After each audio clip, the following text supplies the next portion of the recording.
This is the Wave Corporation Armor Trooper Votoms Scopedog. Previously, I have built the arcade machine with the cave titles on it from Wave Corp, so this is actually the first time I've ever tried building a character slash robot from Wave Corporation. And I want to say right off the bat that this is actually a pretty fantastic kit, and I was really surprised at the quality and the overall build experience doing this kit. I'm actually watching Armored Trooper Votoms, and it's actually an extremely good anime, and I'm not usually super into real robot type of dramas and shit like that, but wow, this anime is really good, and this kit makes me really appreciate it a lot more. It actually has a good amount of runners, not too many, and the color scheme is like green with light green and then some grays and some dark blue. It has a ton of decals that you have to put on to try and make it look like the way it does in the promo art and in other appearances that the robot has and other stuff, since it's a more gritty style robot. But even without all of that paint and everything, it still looks really good even by itself. But I'd highly recommend panel lining and putting some stickers on it, because it's meant to be more detailed than your average robot. So let's check it out.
Alright, well now the Scopedog is finished, and I think it looks amazing.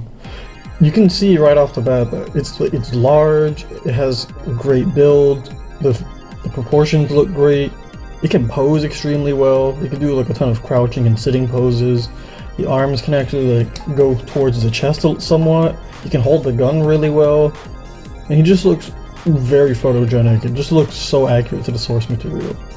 I think it looks really awesome. You can customize, you can change the gun so that it looks like the actual scope, but you can also see right here, like, he's huge. He's bigger than your average, like, high-grade Gunpla. Like, he's bigger than Easy 8 and the Gun Tank, and bigger than your average Figma. Well, like, he can do some cool poses. Like, you can even make him do a Shoryuken, a Tatsumaki, like, all these different types of things. Like, stuff that he would never do in the show. Like, you can even make him charge up a Hadoken, which I think is really fucking funny. Like, maybe he learned the Stoner Sunshine in Super Robot Wars. But, yeah, I'd say, like, get this. And look at the kick. Like, you can even do a high kick. I recommend you get the Scopedog kit, but you should also try and get one of the ones that come with all the extra accessories, like the extra missiles and everything. He looks great next to Valken and Lenos, who were inspired by his design in the first place.